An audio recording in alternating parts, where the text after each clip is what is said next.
What up? What's happening? All you haters.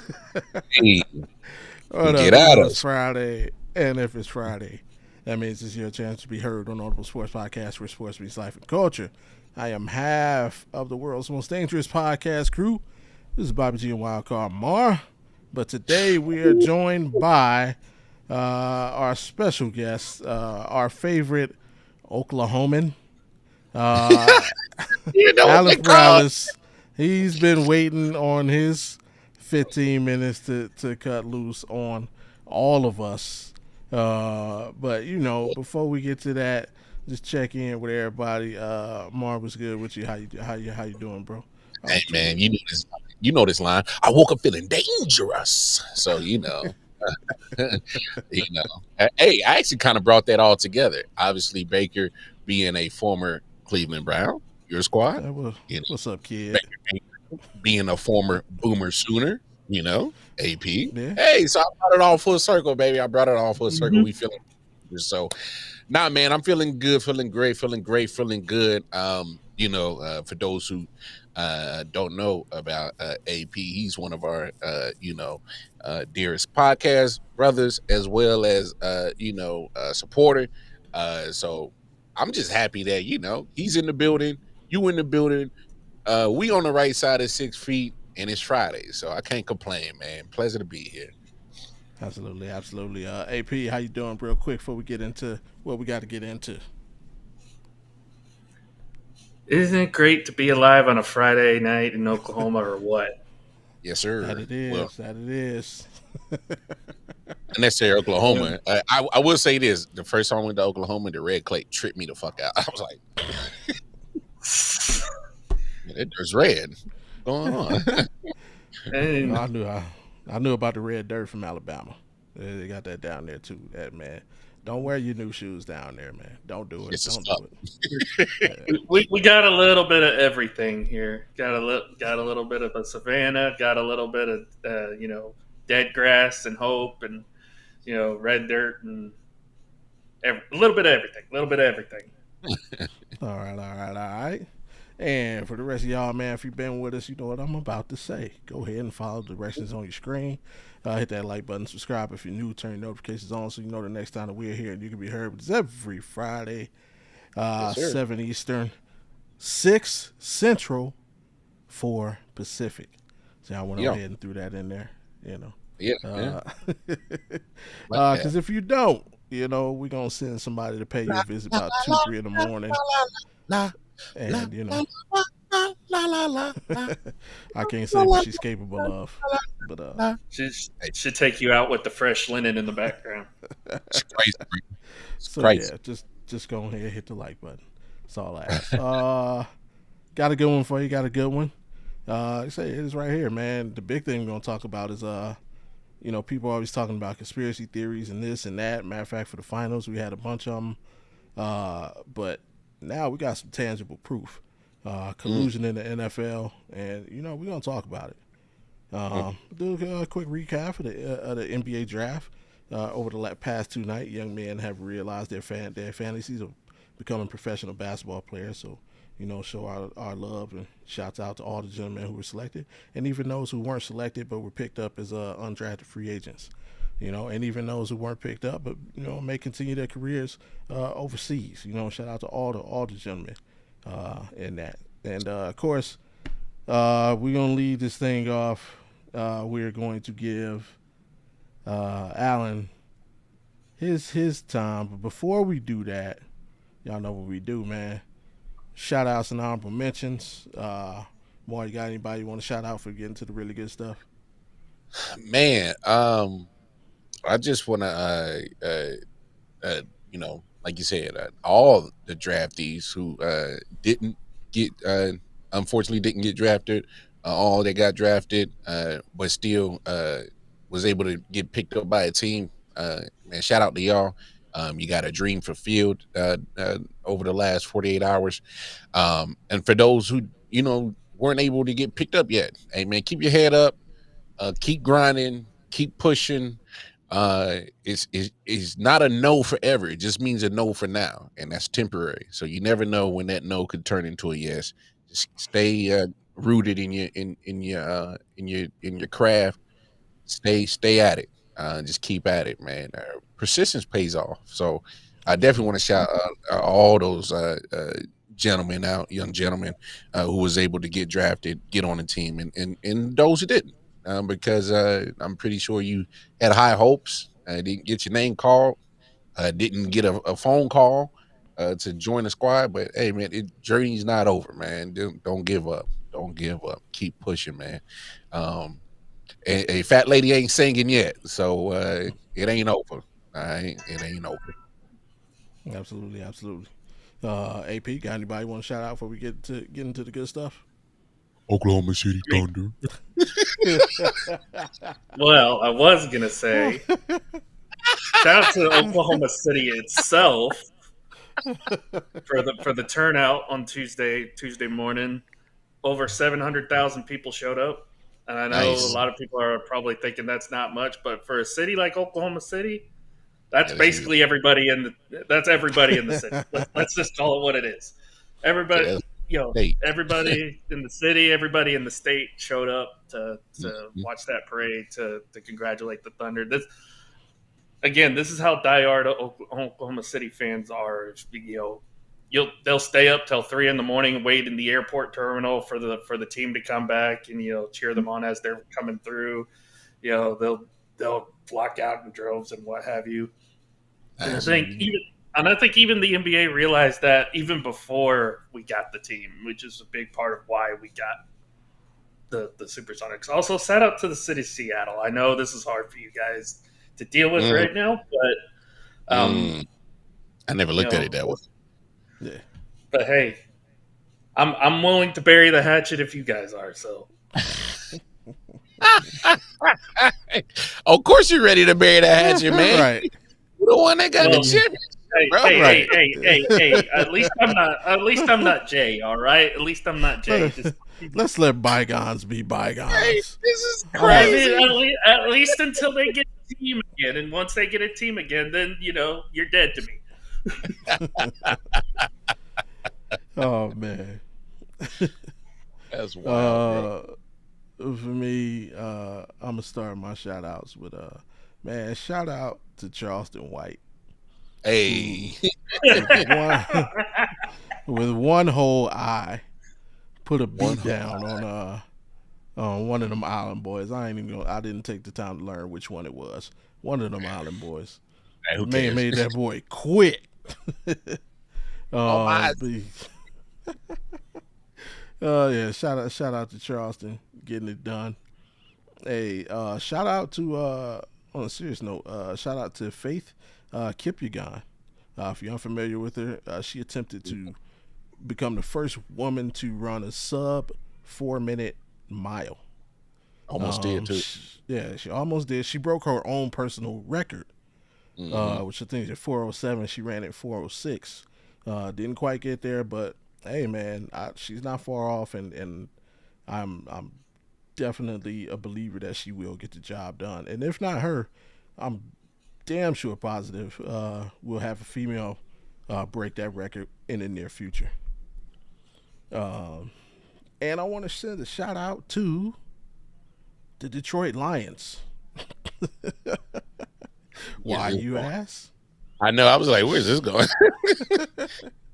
Shout out to the Detroit Lions. The Detroit Lions revoked the season tickets of 2 of their season ticket holders for reselling their tickets.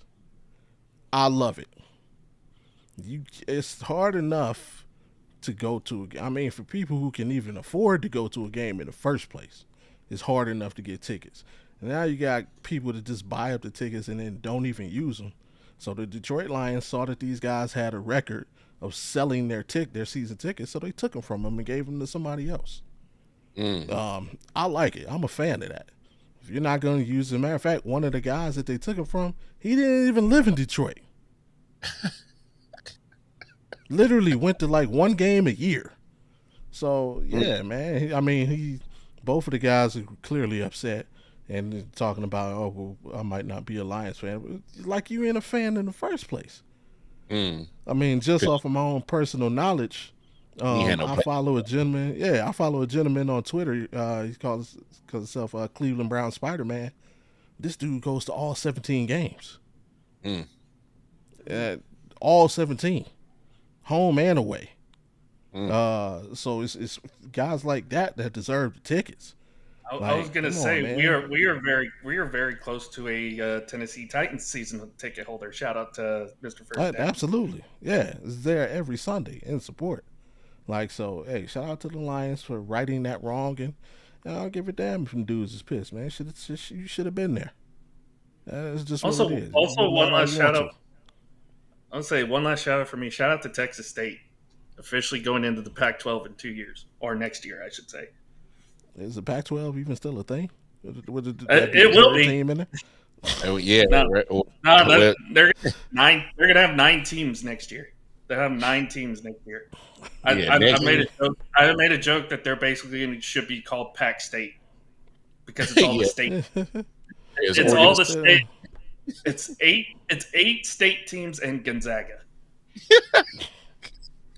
They'll all be in the freaking Mountain West in 5 years. Half of them are coming from the Mountain West. So Oh man, man. College football conferences are crazy. Let's disband the superpowers, man. Get everything back to the way it was. Nah, Goodness they ain't gracious. doing that. Let's stop Money, all baby. of this, man.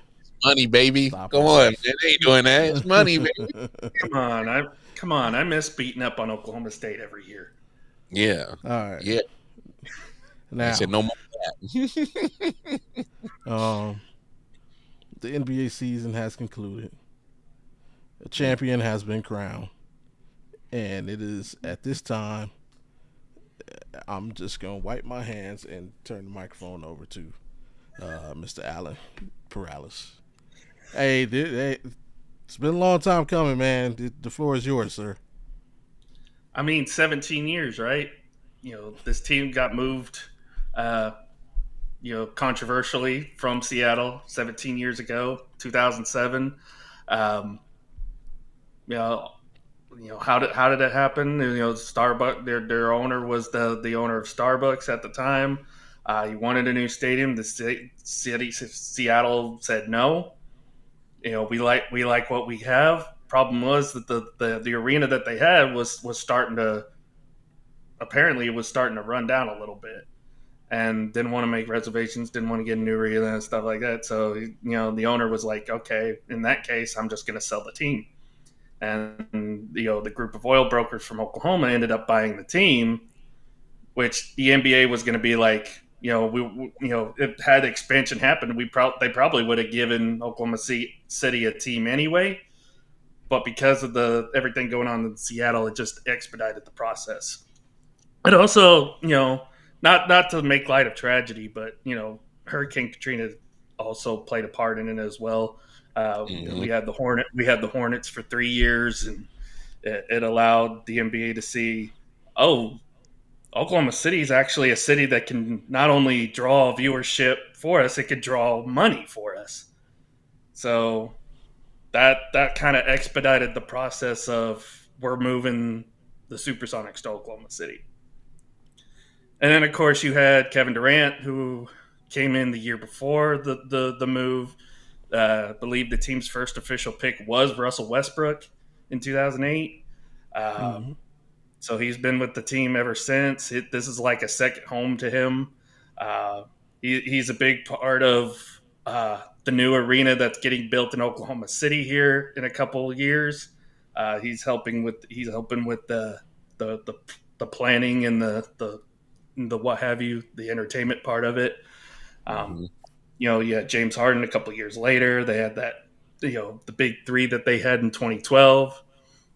And then, of course, there's everything that happened in between that with, Presti letting Harden go, KD selling his soul to Golden State. Unfortunately, we had to let Russ go, because the team was headed in a different direction. We wanted to give him a best chance to win. Ended up sending him to Houston because Houston likes our sloppy seconds. And then it took, and if it wasn't for Paul George, we would not have the finals matchup we would have had this year. Not just the team in OKC, but the team in Indiana as well. So everyone in Indiana and everyone in Oklahoma is very thankful for Paul George and his time with both franchises. So, but yeah, you take Paul George and you get SGA, a young SGA, as part of that trade. And you also get the draft pick that eventually nets you Jalen Williams. Mm-hmm. Not only that, but in that same draft that you get Jalen Williams, you also get Chet Holmgren. Mm-hmm. So essentially, you get your big three from trading Paul George to LA. Mm-hmm. And the building blocks you get from that trade, which I believe you also drafted Josh Giddey with one of those picks, you end up getting Alex Caruso from it as well. So essentially, Sam Presti took that 2016, 2015 trade of Paul George and turned it into a championship organization. And if you want to go even further back, I can't remember the player's name, but he traded somebody in 2007 when they were still in Seattle and eventually got them Serge Ibaka, which eventually got them Victor Oladipo, which eventually got them Paul George, which eventually got them SGA. So Sam Presti's been wheeling and dealing since he got to Seattle. So it might have been Jeff Green. I think that was part of the Jeff Green trade to the Celtics. Mm-hmm. I believe so. Something along those lines. Yeah, because I can't remember who we got back from. Yeah, I was gonna say I can't remember who we got for Jeff Green, but I remember it was part of the trade that got Caruso, and obviously Hardenstein came over last year. But yeah, it is something that since we got the team, the city has been. You knew they had the capability to win a championship. You just didn't know when it was going to happen. And when everything got blown up after what was it, 2016? Mm-hmm. You know, you're thinking you're going to probably have to wait maybe 10 more years. But the fact that we only had to wait 6 kind of shows kind of the mindset of what this team truly is. You know, you get Daigneault from the G League, who you basically groom in your system in the G League to be your head coach from the get-go. You get guys from, again, the Paul George trade, and not one big-name superstar, established superstar, I should say, came out of any of those dealings. You basically got a homegrown guy in SGA and Jalen Williams. You know, you get solid veteran pieces to help back that. I mean, Alex Caruso's 29. He's the oldest player on the team. That's how young this team is. So you think, and I know people are going to say, well, now that KD's in Houston, they're the favorite, or, you know, LeBron and them are healthy, they're the favorite. But this OKC team is not going anywhere. Mm-mm.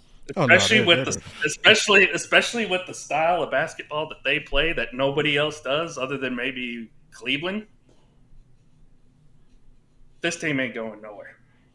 But yeah, no, feels good. Yeah, feels good. It's still the best team in the West by far. It feels so good to finally say that I can say one of my teams won a championship. Now, even though I got to say that 2 years ago, but that's a whole nother story. That's my question for you. Since, I mean, obviously you're a fan of professional sports, you're a Cowboys fan, you're a Rangers fan, and you just quoted the Rangers championship. Does this one feel better because the team is actually in Oklahoma? Absolutely. Because for years, we literally had nothing in this state other than just college sports town. College football. You know, last championship though for us was in 2000, and I was 7. So wasn't really old enough to understand sports at the time. I was starting to get into it. You know, started watching a little bit of the Greatest Show on Turf, but kind of, you know, funny story. The reason I'm a Cowboys fan is because I was originally going to be a Rams fan until they lost that Super Bowl to the Patriots. But I was like, yeah, I don't think I can be. I don't think I can be. And then, yeah, I became a Cowboys fan when they were in their terrible years, that 5-11 back to back to back years. So Yeah, still crazy for doing that. I know, I know. See, you should have stayed a Rams fan. You've been celebrating Yeah, the you should Super have Bowl stayed at Rams. championship. You definitely could have. Yeah, you one definitely more, would have yeah. seen this, and you definitely would have saved yourself a lot of headache and pain come January. Definitely. Yeah. It's Yeah. all right. That's all right. Next year's our year. Oh man. We're Yeah, not just- condoning that. See, The Audible that's Sports why- that's Podcast why- does not condone that's that why- message. That's why I can't leave, just because I've picked up the cowboy mannerisms now. Even though I don't, buy into the diehard fandom, I've picked up the mannerisms now, so I'm stuck with them for life. Oh, that's crazy though. It's like the mannerisms for life. But yeah, first championship was 2 years ago, so I haven't really got to see championship success until 2 years ago. But this one feels a lot more special. Seven straight different champions. Do you think they can avoid the hangover and become that first team to repeat with 8 seasons? I think they can. I think they have. They're bringing everybody back. I know there's talks, and that people have figured them out. People are going to know how to defend them now, and the Indiana kind of exposed them a little bit or what have you. But this team's only going to get better. They're only going to get better, and they're only going to get younger. You still not got Nikola Topic coming in, who everybody here and a lot of people outside of OKC are really raving about how good he is. If he gets his defense down, he's going to fit right in. Your 2 draft picks you picked up this year are all defense based, which continues to tell you what kind of team this is going to be. This is focused on defense. Not only that, you've got 2 more first round picks, 2 or 3 first round picks next year, plus all the second round picks you're going to have. I don't think they have just 1 first round pick until 2031. So regardless of if people get traded or if guys leave or what have you, they're still going to find a way to add pieces to this team. They're still going to be contending for years to come. You know what's crazy about all those assets? Say one of these fellas, they say, for instance, hey, Chet, I really don't want to extend you. That's a hefty fee. Hey, Milwaukee, yeah, man, sign and trade. Y'all can take Chet. We'll cover the balance. We'll take Giannis off your hands. I'm just saying, I'm not saying that's a possibility. I'm just saying with the fact that they got so many damn assets when it comes to the draft and money, it's like, hey, I don't have to, be locked in for Chet, J-Dub, and SGA forever. I could keep SGA, but you two, hey, if I see something on free agency or something available or even in the draft particular, and I feel like I could move off you and get to that person.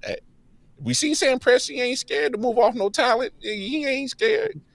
So well, I think the mentality with this team specifically is that they want to win with their guys. Yeah, and that's fair. They want to win because they know that they can build a team that has homegrown talent, which they proved it this year, that can win a championship. It's not impossible. I know Golden State's done it before, but I just don't see them bringing any superstar into Oklahoma City, mainly because, one, not many people are very enticed by Oklahoma City as a city itself. It's still a growing city. It's still trying to build itself up. It is. But at the same time, it's also like, you have the guys that you have, and I would say they would probably trade for more draft assets, if anything. Draft assets, or maybe some more veteran guys to come in.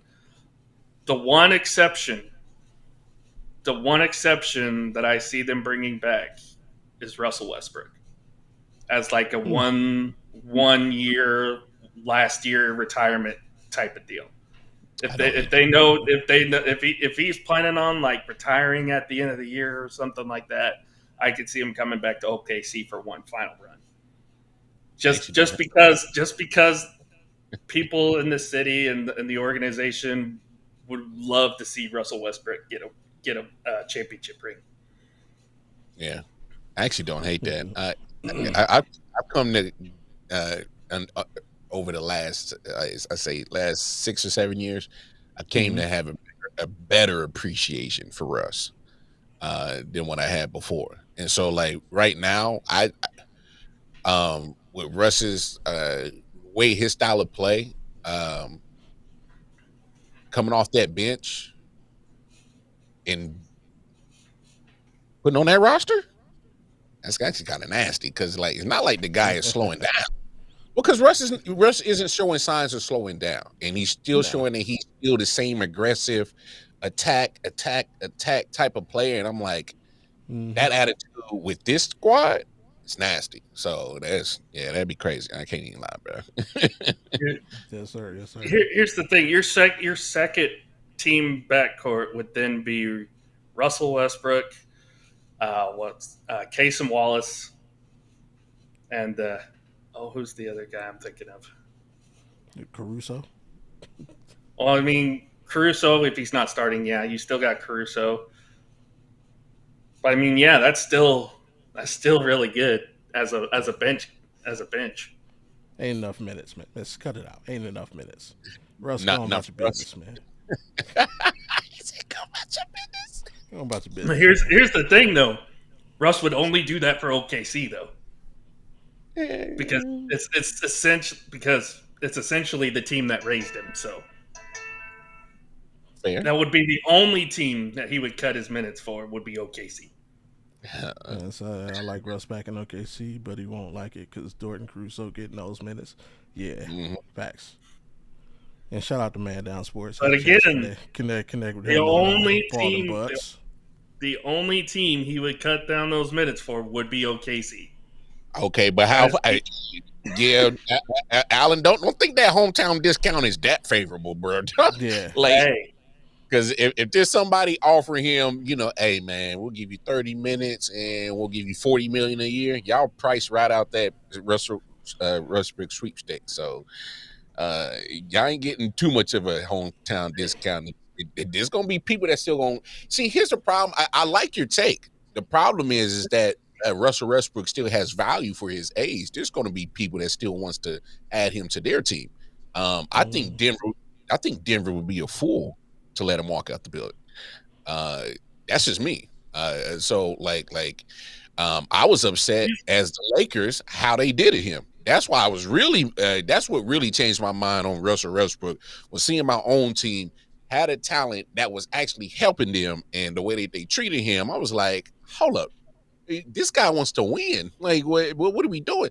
And so that changed my whole mind on how that whole situation went down, and gave me a great appreciation for Russ. So, I look, well, there's I mean, there's gonna be I would say, according to your star player, rings don't mean anything, though. and he I ain't falling for that shit, man. Come on, man.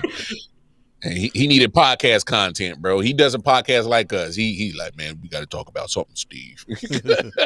We And got I to give the said to people what they repeat want to hear, right? champions, they need a Yeah. fresh, hungry player to use it during the regular season, so we can coast during trap games, get up for the big games, still be ready for playoffs. Yeah, I That can that'll see be that. that'll be topic. That'll be topic if he's healthy and he's ready to go. I know. I don't think I don't expect him to be fully ready this year, but I think next year is when we're going to see topic in full force. So that Yeah, we'll that could see. be the guy that kind of changes things up a little bit for this team. All right, nah. With last word? Any last words before we move on, Alan? Oh yeah! Shout out to Aaron Wiggins for saving basketball. By the way,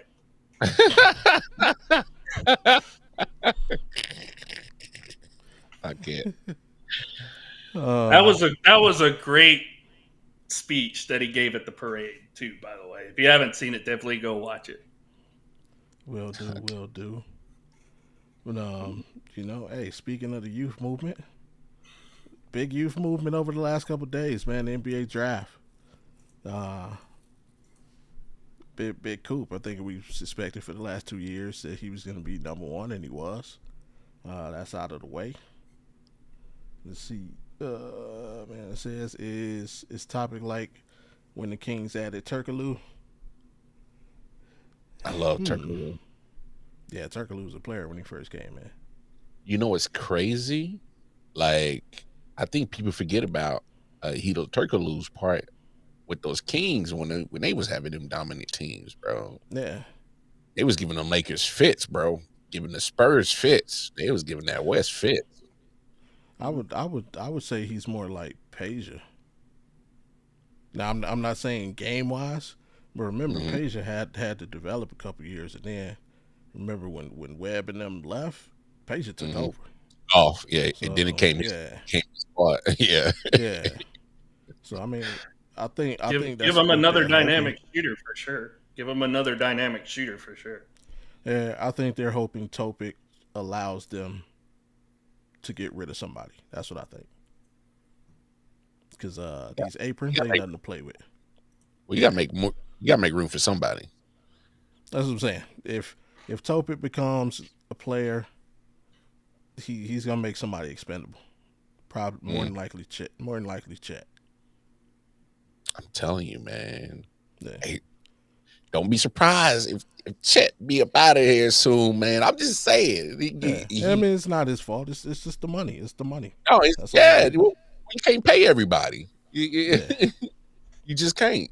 I know they got the. I know they do got some money and they got some assets, but you can't pay everybody. Yeah. Hey, Because J Dub already got him. I was say supposedly if we want to believe the collusion stories, that's why they let it get to Game 7 was so they Yeah, could man, get the that money to pay get people. out. So And Indiana was better than people thought, man. Just call it what it is. well, Indiana was better than people thought. And just like on the Audible Sports podcast, like the week before that game, I told Mar, he verified. I said the most important game of the series is gonna be game 4. Regardless of who wins the series, game 4 is gonna be the difference. And guess what? If the Pacers would have won game 4, it would have been over in 6. mm, So but it turns out Oklahoma took it and it wins because I told it's Oklahoma's gonna go win at home, and then Indiana's coming back to win in Indiana. So that game 4 was crucial. And mm. yeah, no collusion there or conspiracy. But add to the Young Bucks. What you guys like about the draft? Any favorite moves? Anything surprise you? Uh, anybody poor. you're looking forward to see outside of Cooper Flag? I just want to say, poor Jay. He's had it rough lately, hadn't he? Portland Trailblazers, what are y'all doing, man? The team he detests the most wins an NBA championship, and now his Trailblazers shit the bed in the draft. It's like thank God for the Washington Commanders right now. Otherwise, that man would be in purgatory. Hey, that's crazy. Shout out to Jay, by the way. He does a great job. Yeah, shout out to JLMIC. Uh, Damn. yeah, I but mean, what moves, what picks did you guys like? Uh, hey, can I be did honest? not like. Hey, of course, man, this is Audible. Of course you can. Oh yeah.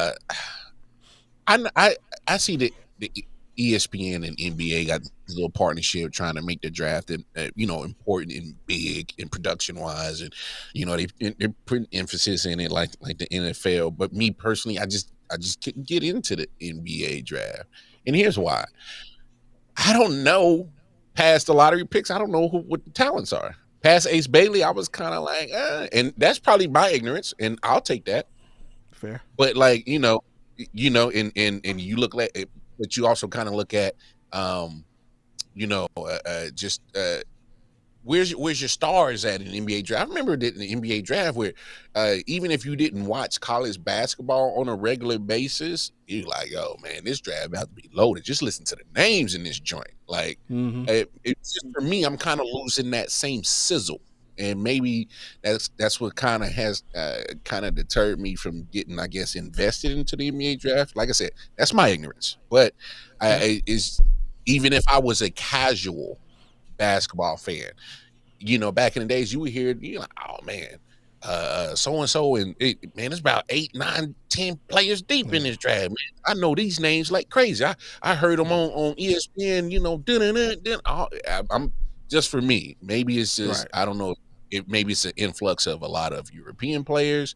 I don't want to blame it on that. I mean, but at the same time, I'm kind of like, you see a lot of European countries next to people's names instead of a college nowadays. So maybe that's, I don't know. You just made me think of a great question. G League talent. G League talent too. You just what you just said made me think of a great question for both you guys. Okay, you're absolutely right in what you're saying, and I remember a big part of that being because we used to have squads in college. We used to have the Fab Five. Michigan used to have Lethal Weapon 3, for those who remember, Georgia Tech. But you had squads, and you had guys who were in college 2 to 3 seasons.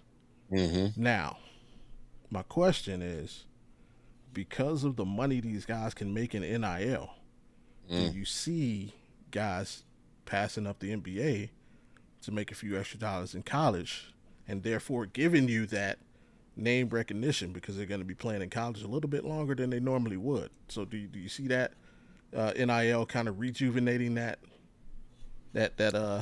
name recognition for the college players? I don't think so, only because they still have the ability to change teams. And if they change teams, because some of these guys, because of the talent level that could be with some of these teams, they're going to go to smaller schools. They're going to go to smaller schools so that they can dominate and get the headlines and what have you. But they're not going to. Also had that back in the day. And most of this though is on the NCAA. And why I say that is they put all their chips, all their money, all their financial success into college football. I mean, rightfully so. We've seen what the playoff has become. We've seen what college football has become. Very little of that now goes into basketball or any of the other sports, really. The coverage is not as kind of like what Mar was saying earlier. The coverage of college basketball is not what it once was. And I think because of that is why you don't get the recognition of some of these guys that, are getting picked in the top 10, getting picked, later on and what have you. It's not considered a deep draft class. I mean, one of our guys this year, Jeremiah Fears, got picked number 7. I didn't even know he was a top 10 worthy pick, to be honest. I was like, oh, he's just there. He's just there to help us, withstand the SEC bullshit. But I had no idea that they even considered him a top 10 pick because there was no coverage on him. There was no talk about him. There was no Oklahoma, even though they were an SEC team, they didn't get on national TV all the time. Yeah. It was mostly, the Kentuckys, the Tennessees, Alabama, who was great this year, and you got other schools like your Dukes, North Carolinas. You still get, the blue blood schools.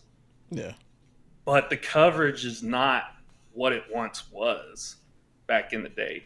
Because I agree with you, Mark. That's like back in the day, you heard about you heard names. You heard about guys coming out of college. Like I was like, what?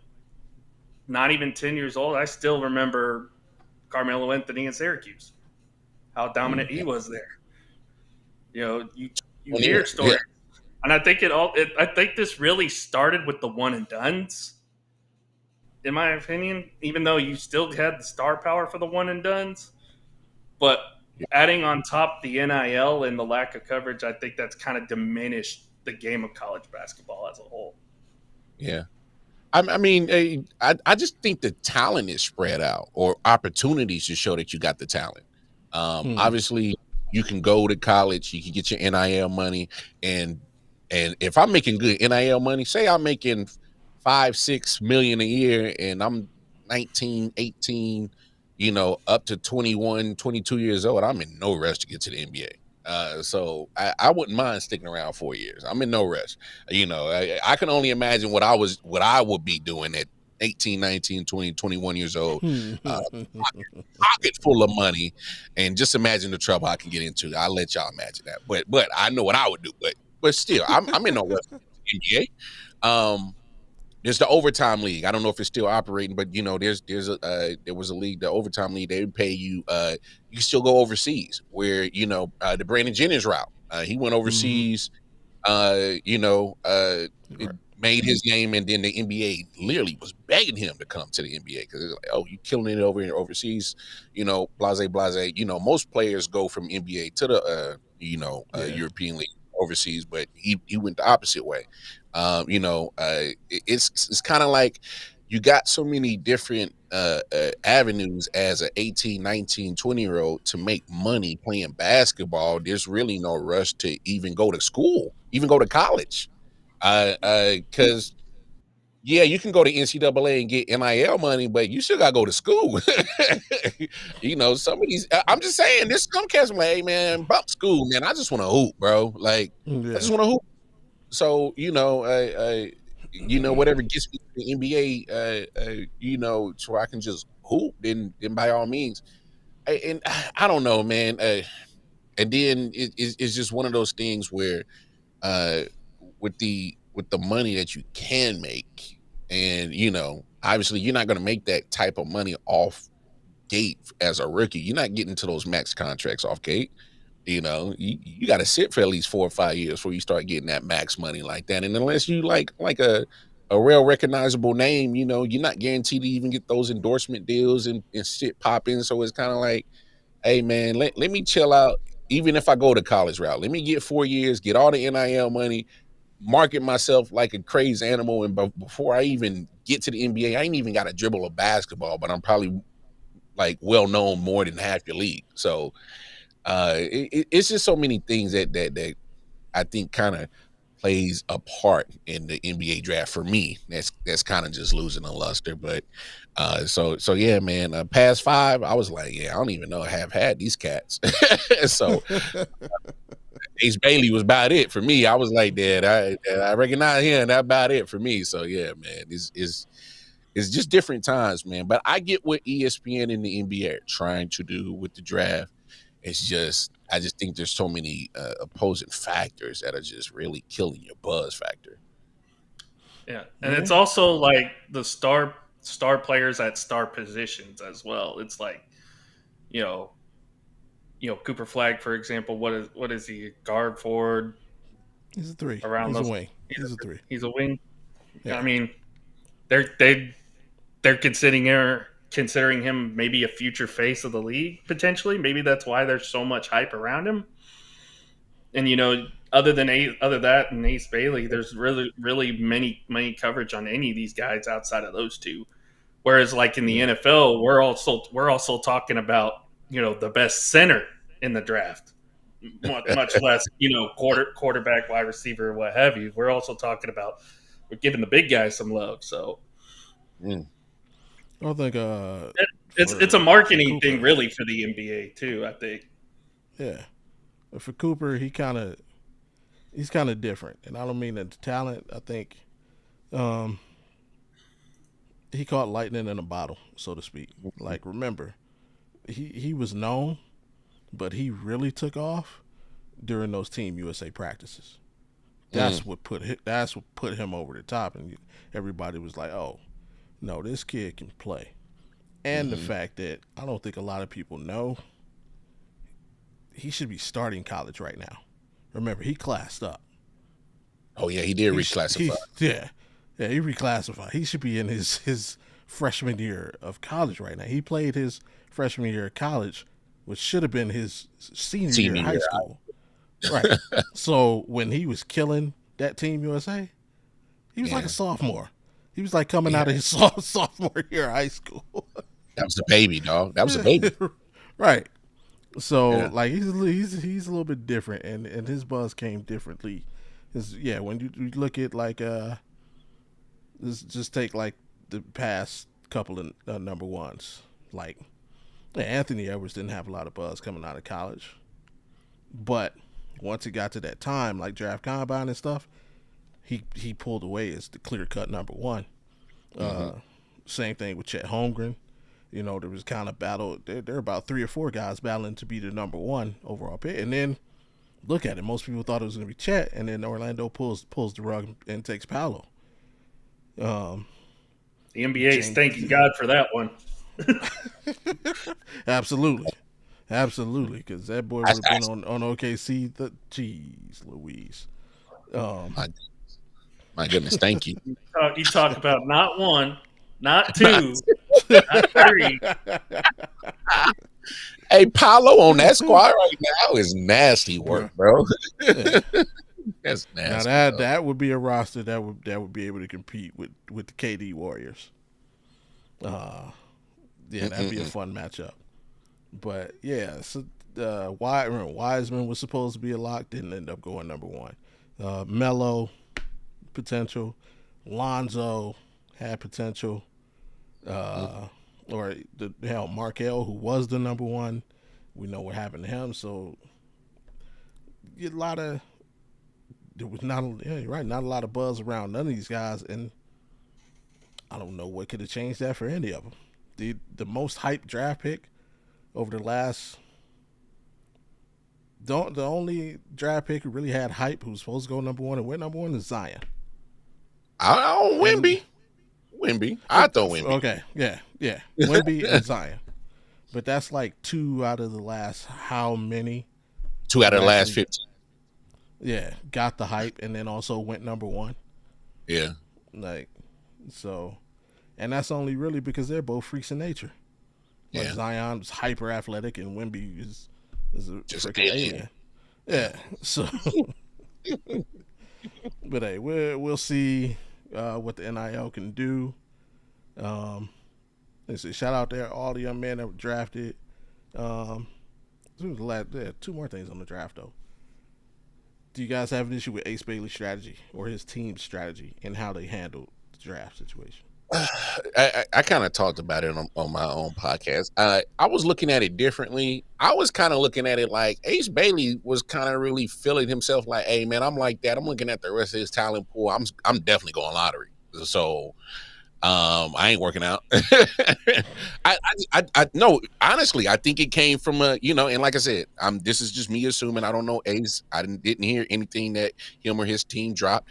I just think it was a plan of saying, hey man, why are we working out? We know you a lottery pick, and unfortunately, it is not too many great teams that are picking at the lottery spot. So it's like, you are a lottery pick. Look at the rest of the field. You're going top 5.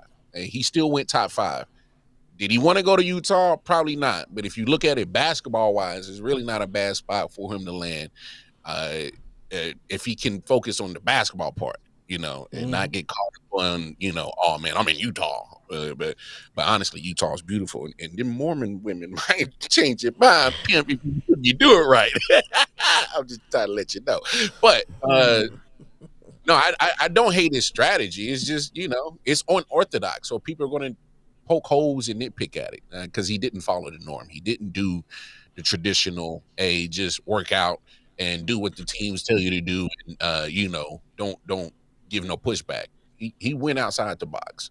Did it fail? I mean, to me, I don't think it did. He still was a lottery pick.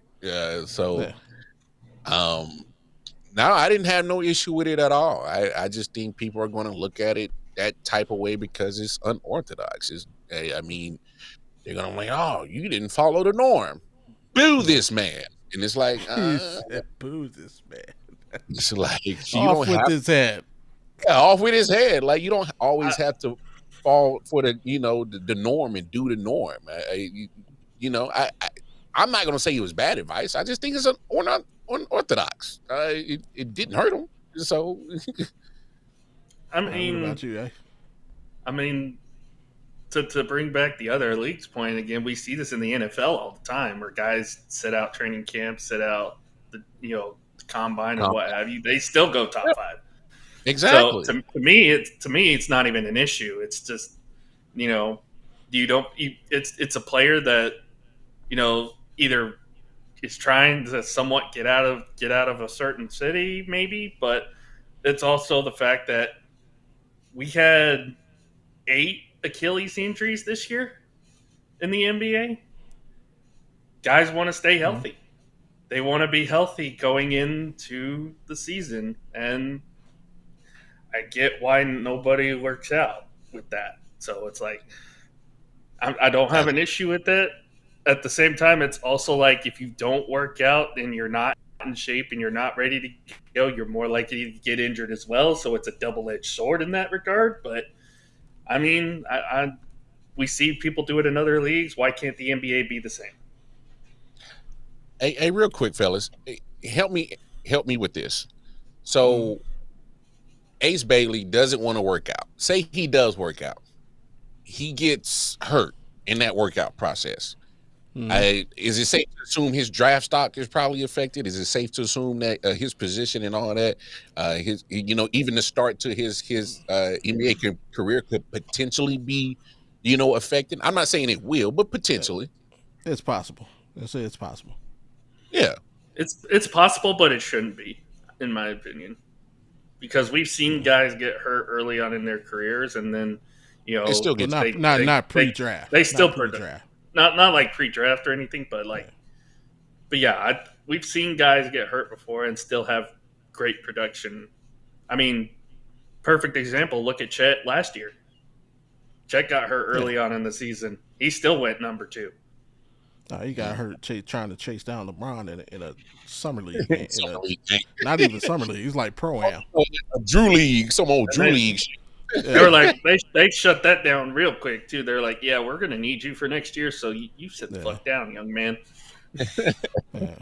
But I mean, my thing on it, and I agree with you guys. Yeah, we've seen it in other leagues. We've seen it in the NBA. Most famously, or most recently, I know Steve Francis said, "I'm not going to Vancouver." We've seen again. I just think I mentioned this. Can't remember when I mentioned it, but I recently came to my knowledge. Tyrese Halliburton refused to play for the Cavs because we already had Darius Garland, and we were thinking about drafting him once upon a time. So yeah, it's not uncommon. Yeah. But for Ace, I won't. I don't have a problem with the not working out. But what I do have an issue with is him being advised to at least not meet. Like go sit down. I can agree with that. Show this dude how to handle his business. Meet face to face. Shake somebody's hand. Because you never know when you're going to have to do business with these people. Exactly, and you never know what can be fixed by a conversation. Whatever problems you think you have could be fixed with a conversation. So go have the meeting. Like, don't just be so dismissive. And like, if that's the advice you're getting to not, then yeah, I got a problem with that, man. Yeah, change exactly. Your yeah, exactly. And like to everybody who's talking about his representative, I would say this. Yeah, I'm talking to you as Ace Bailey. No, I've never played in the NBA or NFL, but guess what? I'm a man who has done business and continues to do business. Hey, them people work for you, bro. Yeah, they represent you, but they work for you. You can hire and fire them. Yeah. So, yeah, let them advise you. You have the power. Yeah, let them advise you. Don't let them call your life. This is your life, bro. Yeah. So great point. Yeah, that's all I got on that. I don't have a problem not working out. That's why we see so many players in every sport be their own representation. Yeah, because some of these agents are just giving out bad advice. Well, and then the numbers don't add up. There's a clip I got somewhere. Jaylen Brown did it perfectly, and he was like, I kept looking at the numbers, and like it just didn't add up. It just didn't add up. Like you want 4% of every check that I get, and it's like, hold up, Every check that I get is gonna be this amount of number, and you want 4% of that every time? Yeah. Like, nah, man. Your fees is just don't make sense. Like, nah, man. Nah. He said, and then on in, he been representing himself from draft on. So I mean, hey, Yeah. yeah, I man. remember famously Ray Allen. Ray Allen used to pay Johnny Cochran $2 million to look over his contracts. Yeah, he just paid Johnny Cochran $2 million, look over the contract, tell me what's what, and if it was good, he would sign. I'm spending $2 million versus, just like you say, Jaylen Brown is spending 4% every time. And I was gonna say, I know this is an NBA, but if not for his damn agent, we would have already had Micah Parsons signed by now. Just saying. You are such a cowboy, dog. I'm saying, bro. Literally, Cowboys coming into the NBA conversation.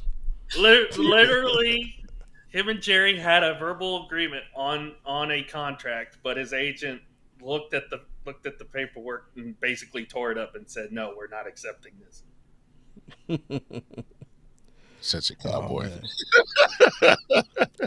I'm sorry. I'm a little upset with what's going on with my team right now. But all right, and that's fair, man. And actually, I appreciate you for bringing that up because that's exactly what we're about to get into. The NFL. There's a lot of people upset in the NFL, and the reason being, many people they talk about conspiracies everywhere you look, everywhere you go. We talk about the collusion, the things that were done wrong to Colin Kaepernick, amongst other players. Well, finally there's proof, and there's a program that I frequent, and they gave out some pertinent information today, and we can take a listen before we discuss it. Was that Jay Crawford? NFL earlier this week that frankly I missed when it first came out, and bad job unlike out of me. you, Mike. Unlike you. I know. I'm usually on top of these things. I missed it. I apologize. But, Steve, if you want to take tag board here full, the NFL and the NFLPA managed to conceal a ruling in a collusion case against the NFL for more than 5 months. Mike Florio of Pro Football Talk and Pablo Torre eventually got their hands on it. What we learned from this collusion is that basically after the Deshaun Watson 5-year, $230 million fully guaranteed contract with the Browns, the NFL owners got together and colluded to discourage fully guaranteed contracts in the future. Now there's a list of 594 players who, in theory, could sue the NFL in lost guaranteed money. We're not sure exactly what the fallout will be from this, but as Jason... Why did the players want to keep this quiet? I understand why the owners obviously wanted to keep this quiet. I don't know. Jason, why do you think the players want to keep this quiet? Are they getting... Now, obviously I'm a Browns fan, so I remember this period of time very well. You know, some people felt that Deshaun getting his contract was going to change the game. A lot of people thought the owners would be upset. To this, sounds like they were upset. But if you're still not convinced that this is legit, let's take a further listen. 30. Well, real quick, Yeah. This is from the report that came out, the 61-page document about the Kyler Murray contract and how Justin Herbert's contract then was negotiated the next year. These are text messages that were turned in as evidence to this arbitrator that then came out in the report from Chargers owner Dean Spanos and Michael's owner Michael Bidwell. I'm going to read these. Text straight from owner to owner. Word for word. Right. Spanos said, congratulations. Time out. Hold on, time out. All right. You rich fuckers. If you don't want the shit to bite you in the ass, have a verbal face-to-face conversation. Never put nothing in a paper trail. I even know that, and I'm broke as hell. I would never, ever, ever put anything that I know for a fact can come back and bite me in the ass. Never put it in a message or anything of any technology. Talk to a motherfucker, dog. That's crazy. They be thinking they're above the law.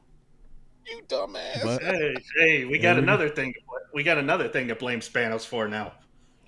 Oh, Lord. Listen to what they the next year. These are text messages that were turned in as evidence to this arbitrator that then came out in the report from Chargers owner Dean Spanos and Michael's owner Michael Bidwell. I'm going to read these word for word.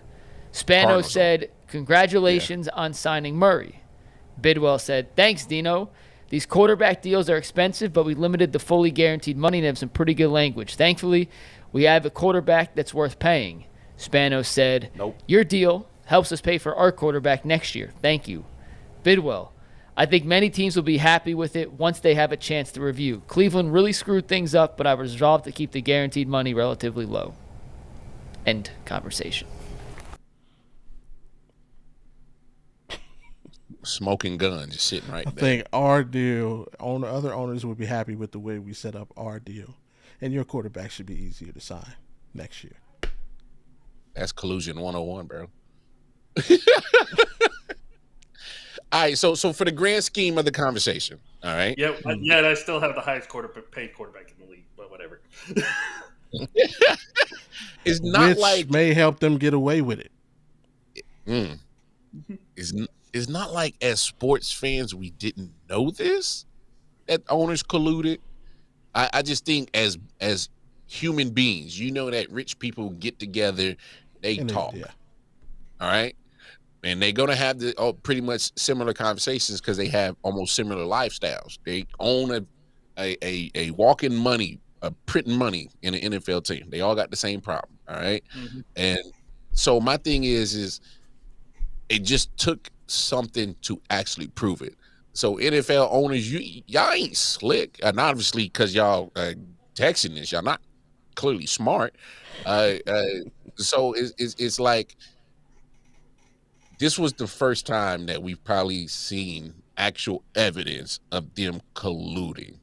And obviously, I think there was some stuff that was suppressed when they went searching for the emails in Washington's camp that ended up exposing John Gruden. Yeah. There was other stuff that was suppressed. So, look, hey, we knew it. We just needed the evidence. As fans, we're not surprised. I'm safe to assume all three of us are not surprised. We're not shocked. So it's kind of like, yeah, man, at some point in time, y'all was going to get caught. Y'all was going to get caught slipping because you, like Bobby said earlier, y'all thought you was above it. Thought that, oh, man, we the owners. No, it's literally now it's like, now as a sports, if you're a player, I got to question if any of y'all was really good. Like, how was it really behind the scenes? I mean, obviously, you know, the NFL being the NFL is like, man, are we just going to be okay and just put up with it because it's the NFL? Because this is pretty much the end all be all. And that kind of sucks because what's your alternative? We go to the USFL? They're not making money like that in the USFL as a player. Would I go overseas? There's some leagues over in Japan and that, but I ain't gonna get paid like that. I won't even know if I get on TV. I could go to Canadian football. You can't even go to other sports because the other sports don't draw as much as the NFL either. Yeah, you can go to the CFL and yeah, you can get some love in the CFL, but it's not quite the NFL. But it's like a lot of these players as peewees, the goal is the NFL. But you're going to a corrupt system. You're going to a system that's not in your favor, and that sucks. But it's a microcosm of life. We deal with the same shit on our end. I'm pretty sure we deal with a certain job or a certain thing that we don't like, and we know it's a rigged system. But it's kind of like that's what other options I got. So it's like it's weird. If you're a football player, like, damn, man, this is some bullshit. But what's my other options? So it's like, what do you really do? I don't know what you really do in this situation. Yeah, like I said, man, it's just wild to hear and wild to think. Like, I believe in another instance in the case, and I think he actually testified. Russell Wilson, he spoke on his situation going to Denver, and I guess he said he asked them for $350. 7 years, $350 million, fully guaranteed, and he testified that this was okay by the GM. But remember, at the time, they were up for sale. Yep. Right. And they hadn't according to the rules, his contract couldn't be finalized until the sale was complete. And the new owners knew what he wanted, and they agreed to it. Sales complete. I knew that was bad from the beginning because I know damn well Walmart ain't able to spend that money. I'm just saying. They ain't willing to spend that kind of money. No. As a company, they not. No. Yeah. They greedy. They greedy. They cheap as hell. Once the sale went through, they did not. They wouldn't let him get the full guarantee, and but like you were saying about Dak's contract, and that may be the thing that lets the NFL off the hook, is because Dak's guaranteed money. He was the first QB to sign for a guarantee higher than Deshaun. Now they can point to that and say, see, we went above that. And I think since then, Josh Allen has got like a $270 guarantee, and there's one more. The amount of the guarantee. The amount of the guarantee, right. Yes. It's not fully guaranteed, but they can point to it and see we've gone above the amount of the guarantee and use that as a defense. Yeah. That foolery. Yeah, trying to show you in the mirror, Nah, but and of course it had to be Jerry too, taking the spotlight from everybody. But Jerry's not. But Jerry's not a fool. Look at how Jerry set up Texas Stadium. Have you ever really looked at the construction of it? The common folks like us three, where we got to sit in Jerry's world. We got to sit up top, and we gonna pay for it. That lower bowl is for the money folks, the executives. That lower that's for that. SoFi went the same route. You're gonna start seeing other states take the same route. At the Chiefs, we're in the middle of a stadium fight. I don't want a new stadium because I already know what you're about to do. All right, I already know what you're about to do. We just finished one. Yeah, so Cleveland just got approved. It'll be done in 2029. And guess what? Tennessee's about to get theirs pretty soon. Yeah. Enjoy the expensive nosebleeds. All right, enjoy it. Enjoy the expensive nosebleeds because all this and we still can't replace that terrible ass stadium in Washington. No, they about to get money for a stadium too. They better unless they want Jaden Daniels to have a torn ACL again. Like their last first round quarterback.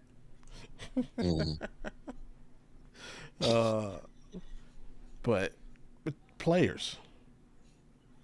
What as a player, do you think it would be a smart idea for the players next time they hit the negotiating table to sacrifice the size of the guarantees for a more fully guaranteed contract? You damn right. You got to fight for something, man. You play the most brutal sport possibly on the planet. It's a car crash every time you have these collisions, man. I mean, no matter how many times they try to promote player safety, someone's still going to get hurt. Someone's still going to get hurt, and we're talking about lives. You don't even have to play long in the NFL for it to really mess your head up. I bring the story up a couple of years ago. I don't know if y'all remember it. It was a guy that played for San Francisco 49ers for like 3 or 4 years. That's it. He was a special teamer. He turns out to have CTE. Takes his own life, kidnapped the family, take their lives. So murder, suicide, unfortunate situation. So we're talking about players who are literally just getting messed up from the game and are not the same after they're finished with it. And you telling me as players, y'all continually not to smarten up when these CBA conversations come up and say, hey, man, we have the power. And you really do, because you are the commodity. They don't come to these games to see no owner. Ain't anybody trying to see stinking ass Jerry Jones or what? I come to see Dak Prescott throw passes and CeeDee Lamb catch them.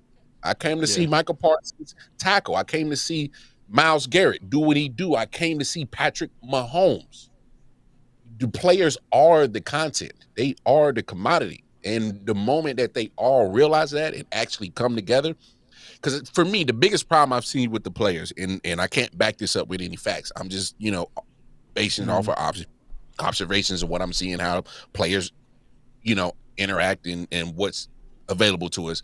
It's almost seeming like it's the quarterbacks are over here and everybody else, because the quarterbacks get their money and we see how the pay scale is. All right. So it's like, I hear all the time, oh, well, we need the quarterbacks to stand up for it.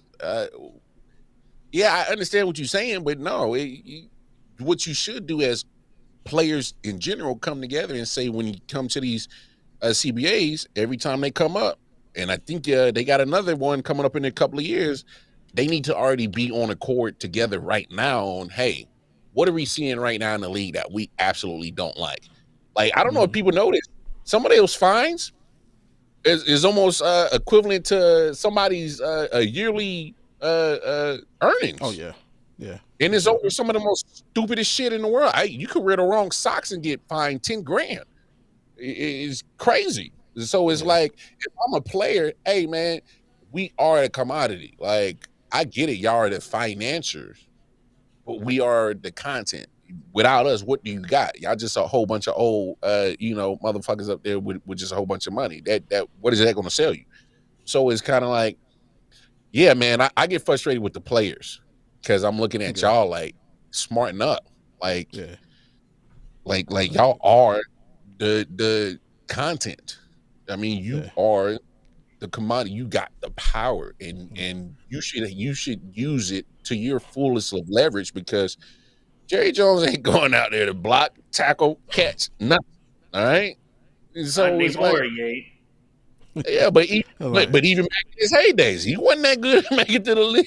No, I'm kidding. I'm gonna leave Jerry alone because I might need some money from him one day. So, but like, no, man, you can't sit here and sell yourself short. Know your worth. Like, I'll stand on that hill anytime. I've left jobs and not even a plan. I just left because I'm like, you don't know my worth and you're not appreciating me. And you can continue to get people to come do the same job I do, but they won't do it to the same degree as me, and you'll feel it. But your show is going to go on, and so will mine. But I know my worth. So these players should know their worth. And what is the NFL going to do? Get a whole bunch of scabs? They done it before, but yeah, but how them ratings look? How them ratings look?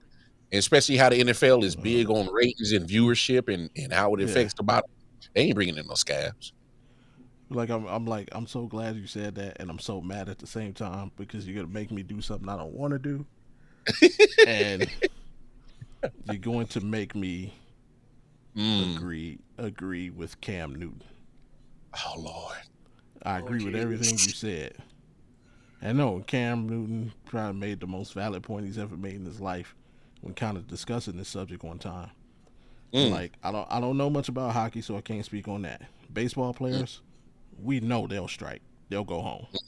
Oh yeah. The NBA players, they'll strike. The most powerful players are at the head of the table.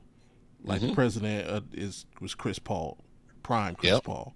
LeBron, guys who had a voice. In the NFL, he said, like, who was the president of the Players League? And at one time, it was J.C. Tretter. Oh. J.C. Tretter is a center, formerly of the Cleveland Browns. How is he speaking for Tom Brady, for Cam Newton, right? The NFL needs somebody. They need the big dogs to start to unify. And Josh? You need Patrick, Josh, Lamar, Saquon, Miles, Micah. Yeah, you need your big dogs to come together and fight the battle for the league, and that's not happening. Yeah, that's not happening. Great point. What do you guys think it would take for that to happen? Oh, for them to be in the same financial bucket as the people in the bottom. but it'll never happen because Patrick Mahomes will never feels what it be to be the 53 man on the roster. He'll never feel it. True.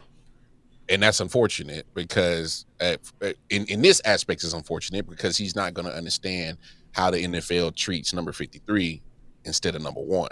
He'll never know that until number 53 tells him how the NFL is his life, how it's different for him.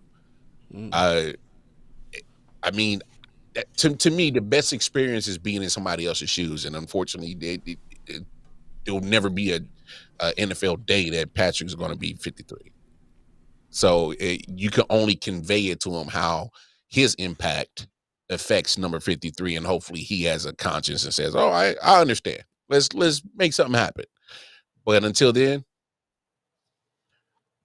I mean, that's just kind of what it is. I mean, like I said, when you see that the quarterbacks are just kind of over here, when they're not tripping, their money ain't really getting affected. They ain't really caring because they're the bigger piece of the pie. So and subconsciously as humans, if I know I'm good, I'm comfortable, I think to a certain extent, we're all kind of selfish in a point where like, I don't give a fuck about you motherfuckers down there. True. I'm just being honest. We're all humans. I don't give a I'm kind of upset. Our quarterback had to wait till the day of week 1 to get paid, but he got paid at the very least. Yeah. So yeah, I don't know, man. It's Cam that with that statement, he's on point with that one. You need to buy in from the big dogs who got the big checks and say, stand up for everybody. And they got it. Yeah. They actually got to stand on it, stand on business, and mean it. Y'all remember when y'all had the fallout in New Orleans between Drew Brees and Malcolm Jenkins? That was kind of similar conversation that he was having. He was like, "Hey, man, you supposed to be riding for us. Yeah. You supposed to be. We going trenches with each other, and you say some crazy shit like this. Like that's wild, bro." Yeah, I similar conversation with different contexts, but quarterbacks, I mean, they're in a financial bubble and protective by these owners and treated in such a different regard than everybody else on the roster. That's just how it is, especially if you're Patrick, if you're Dak, if you're Lamar, if you're Josh, if you're Joe Burrow. You know what I'm saying? I mean, there's just going to be a certain element of how these NFL and owners are just going to look at you different and probably treat you different. I mean, you help bring in the money. Just saying. Yeah. All right, man. They got to get together. Man. Quarterback is the. I'm gonna say the quarterback is the position that keeps the lifeblood of the team flowing. Yeah. So quarterback needs to be the position to get the lifeblood of the league going. So as he should. He needs every player on that squad. All right. He needs all the 21 other guys, the other 10 starters on offense. He needs all 11 starters on defense to do their job. Hell, take it a step further. The 11 starters on special teams. He needs everybody. The quarterback is the most dependable position to me in all of sports because you need everything to pretty much go your way. If you don't have an offensive line, you could still, do what you do, but it ain't going to be to the certain effect. You ain't got nobody really throw it to. It's going to affect your production, so you ain't got no defense to, give you extra possessions. Your scoreboard is going to look different. So if you're so dependent on all those other 52 guys on that roster, well, damn it, speak up for them when it matters. Just speak up for them when it matters. CBA, contract time. Hey, man, say what you want about Burrow. He spoke up for his team with certain players. He spoke up for it. All right. He spoke up for his wide receivers because they help him make him look good. I didn't hear too much about speaking up for Trey Hendrickson, the sack leader, but that's neither here nor there. But what I'm saying is if you speak up as a quarterback, speak up. They'll listen to you. You got that power. You got that mojo. Yeah, Joe Burrow too busy buying Batmobiles. Hey, man. Yeah, he's going to be in shootouts every week. He's trying to find a defense wherever the hell that is. Yeah, shootouts every week. But yeah, hopefully in a couple years when the CBA comes up, They can do a much better job negotiating and yeah, handle these contracts, man. Because Mm-hmm. if any of the leagues needs it'd be the NFL, man. Big time. How the hell baseball got guaranteed contracts? Because they would sit Baseball. their asses down. Yeah. They Yeah. would literally go home and stop working. We don't give a damn about. And here's the crazy thing. See, the NBA didn't make it a purpose to have fully guaranteed contracts. It just kind of fell into a trend because it's like they respecting their players and have so much love for them. Is almost like once the first fully guaranteed contract started happening, it just almost became, hey man, this the contracts, blase blase. Yeah, man, because they didn't have to make them fully guaranteed, and now that's almost the norm for NBA. It's kind of rare that you see a not fully guaranteed contract in the NBA. Yeah, So it's yeah. like NFL, how you the most physical? The sport that you play literally takes years off your life, and you can't even hell. Are they even at what 60-70% of getting fully guaranteed contracts? Shoot, I know for a fact they're not getting fully, but are we at least at the point where your contract's at least 70% guaranteed? well, I mean, it'd be the percentage of that, whatever that guarantee is. That's Like I said, wild, what man. was Kyler Murray's was what was it? It was 230 with 160 guaranteed. Yeah, so he a little bit So over half. yeah, the thing is that's probably it, around 55% Yeah, is like the average. it still So ain't good enough. yeah, but hey, y'all Not better for work it out, man. yeah, man. Tighten up, Squabble tighten up. up. That's y'all need to do. Go in there on this boxes. Hey, man, you gonna scare the hell out of them damn owners, man. Go in there like Ice Cube. Yeah, all right. On Jerry Heller, like he ran up on the leg.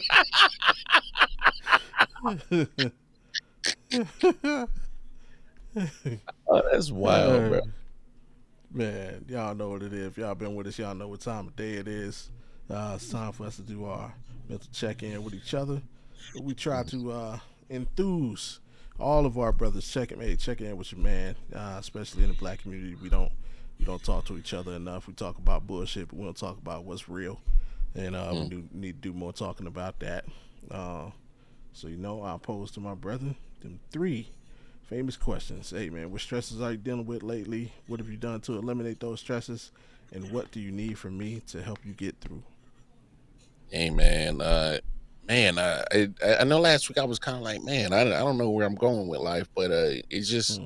I'm just taking it a day at a time, and I think I'm not at that point where I'm just like uh, uh, so consumed with trying to figure out my next move, and I'm just kind of just organically enjoying life, still doing my podcast things, doing other things, just to keep myself busy, and I'm just enjoying life. So I think that's how I've been eliminating my stressors and trying to figure out what I'm gonna do next with my life. So I instead of trying to stress about it, I'm just enjoying life because it's hell. We got one crack at this motherfucker. So Yeah. um, yeah, the only thing I need from both of y'all is just hell, let's keep creating this dope content. Let's keep pushing each other.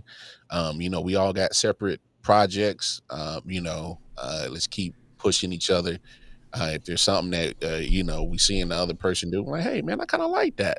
Maybe apply it and be like, ask, hey, I mean, how'd you do this? How'd you do that? Let's just push it forward because I think when we have these podcast communities, my hope is that the masses will come to us and we can shut down the ESPN, we can shut down the FS1, and that we are the sources. So let's just continue to push each other so that that wild dream of mine might come true before I kick the can. So see what happens, man. So I asked you, Bobby G, and what stresses you dealing with, how you eliminate them, anything I can help to get them motherfuckers off your back, man. uh, excuse me, this week. Actually, there are a couple things on my mind. It wasn't really a stress, just I had conversations with different kinds of people, and somebody asked me specifically about this segment, like how, especially last week, I was talking about both my sons. They're like, how are you able to hop on the microphone and like speak so candidly, about the things to talk about? And so it's easy, like last week when I made the joke, it's like, this is my safe space, fuck you, I was joking when I said it, but it's serious. But at the same time, yeah, I was dead serious. Yeah. like there's nobody, whether they're a part of my life, whether they're not a part of my life, in this comment section who could see this 10 years from now and make a comment on it. There's nobody who can be a harder critic on me than me. Mm-hmm. Nobody who could tell me about me more than I know about myself. And I try to be as self-aware as possible, and that allows me to do it because, you can't judge me.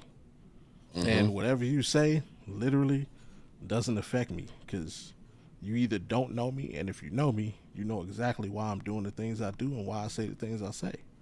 So, for me, it's just, hey, just keep allowing me to keep this outlet as safe as it can be.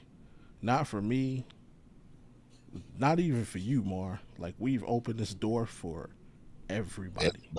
Yeah. So let's keep this space what it is for everybody. Mm-hmm. So that's all. So people can have these conversations, start the conversations on their own, in their homes, at their barbecues, at their barbershops, at their, whatever they got going on. I hope somebody, even if you don't remember what we asked each other, paraphrase it. But what have I been doing to get shot till I got a year older on Wednesday? So that's one thing I did to get through.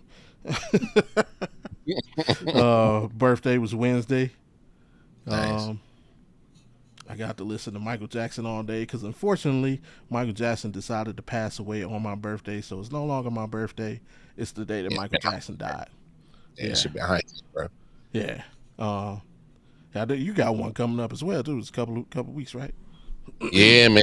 Hey, it's cancer season, so I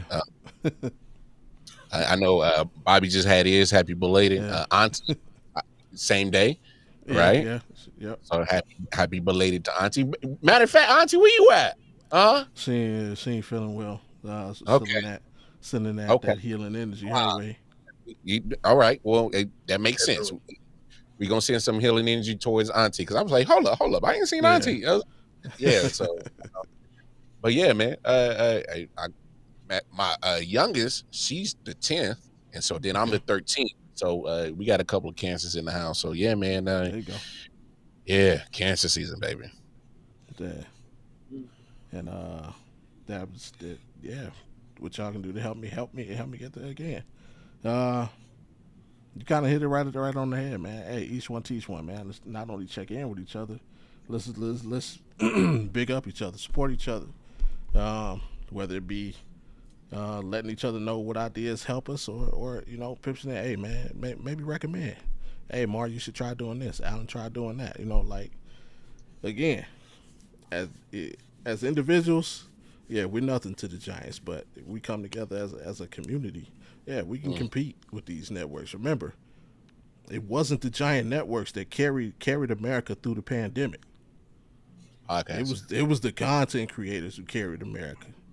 Yeah. So, hey, let's continue to do that, man. So great point. How about you, Al, man? Well, I mean, everybody knows at this point what I've been going through. I did get medically cleared to go back to work. Nice. The problem is actually getting back to work and finding a way to get back there. A a lot of options opened up, but at the same time, they also closed up for me because of my injury. Um, I'm right now. I'm trying to get back to my old job, to the one I was at before I got hurt. I'm wondering how they're going to treat this now, if they're because there's a very small potential that they could just say, well, if you're at risk to get hurt again, we can't really have you here. And that's just the nature of some of these jobs. If you're not able to do certain things, some of the requirements, then there's nothing you can really do about it. But just like you said, just trying to take it one day at a time, figure things out. You know, can't really do what I've been doing because now my car's starting to break down. So it's like one thing after another just keeps piling on, and it's like, what's getting me through it though is that really I've been here before multiple times. I've been here before in the past. I've been here, obviously the last couple times I've had people around me to kind of help me out of that. But, the only thing that makes it different with this one is that I'm kind of living on my own, kind of doing my own thing, but I still got, outside support. You guys, obviously, guys like Sam and Tanner and Scott and Jonathan and all those guys, Jay especially. I mean, you mentioned, reaching out and all that. If there's one person who's always reached out to me lately, like within the last year or two, it's been Jay. Nice. Which is kind of why we have that kind of sibling attitude towards each other, is because he takes care of me, I take care of him, all that good stuff. He's making sure I'm sleeping on time. He's making sure I'm taking care of myself, and what have you, even during this moment. So shout out to Jay too, by the way. I don't know if I said that earlier, but he's definitely been a big part of my life the last couple of years. So yeah, Jay's solid dude. Absolutely. Jay on the MIC for sure. Challenge of the week, man. What we got for the people? What you got, man? Man, Alan, man. Hey, before I do that, man, Alan, man, you gonna be all right, bro, man. Hey, life is life. Bobby will tell you, man. We like you said, you've been through it before, man. We done been through it before many of times. I can't even tell you how many times life been lifed on my ass. So, man, you gonna be all right, man. Because at the end of the day,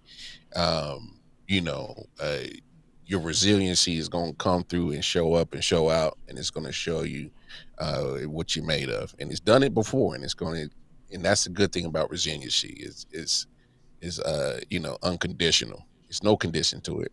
It's always there. It's always in you. It just comes out when it's supposed to come out. And this time he's gonna come out and you're gonna be all right. But keep your head up, man. Like I said, man, we here for you. So with that being said, my challenge is simple, man.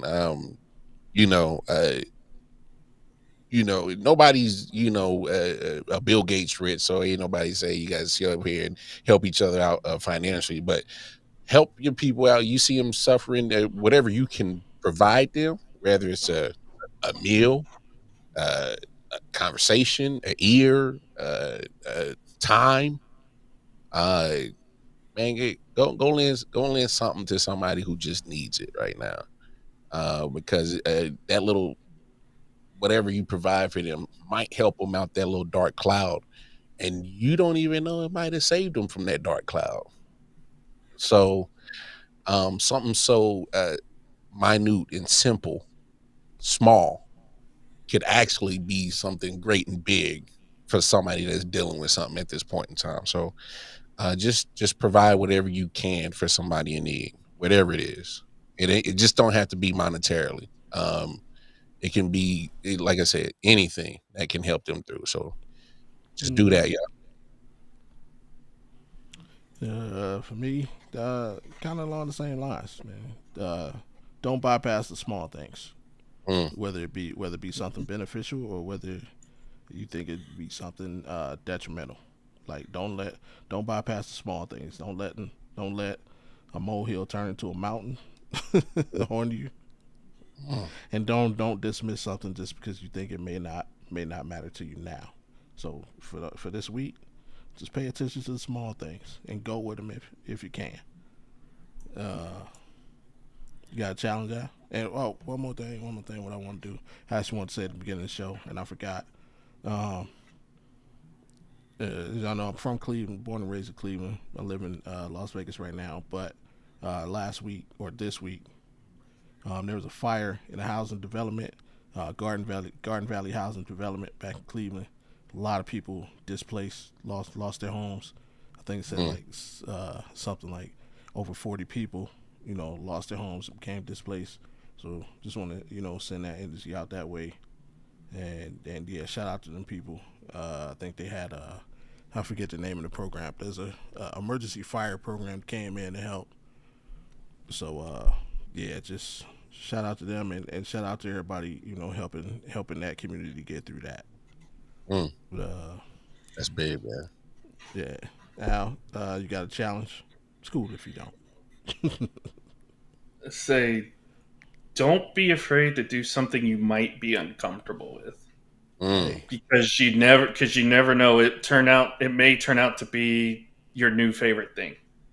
Facts. I like that. Yeah. I used to hate broccoli. Now I love it. Hey! Don't be talking about that. You're gonna get wit popping in here. Talk about them leafy greens. Hey, real talk. Quote of the week, man. Get these people out here with the quote of the week. This week's quote comes from Dr. Martin Luther King Jr. And it goes like this: if I cannot do great things, I can do small things in a great way. Yeah. If I cannot do great things, I can do small things in a great way. That's Dr. Martin Luther King on that. And hey, about to get up out of here, man. Appreciate y'all for hanging out with us. AP, let the folks know what you got going on for the rest of the week, where they can find you, or anything else you want to say. So Sunday we got Lock It In on Rec Room, giving out our bets of the day for that. Back on Rec Room on Tuesday night as usual, and hopefully by that time I'll be working. So hey. I'm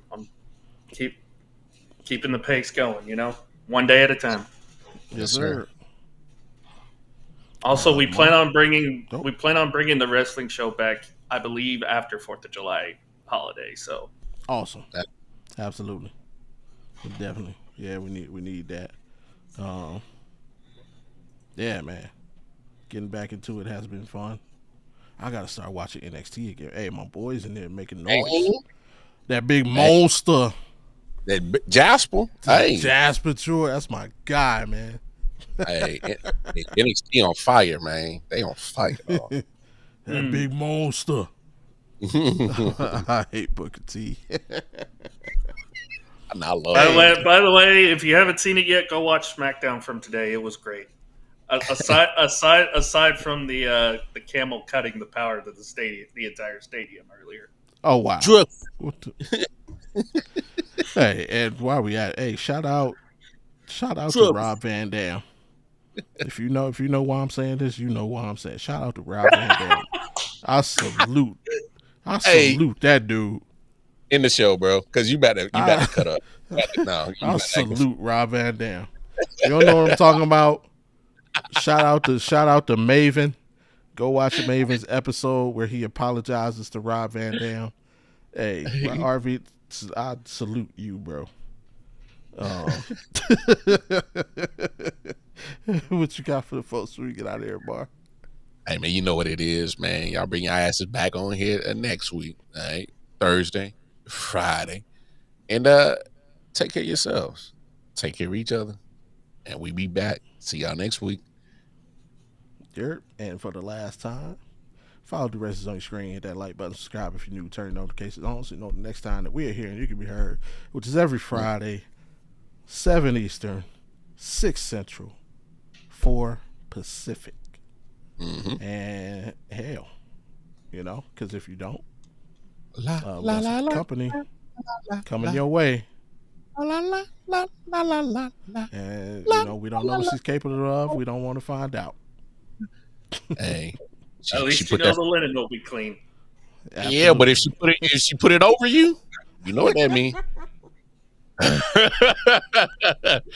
Night.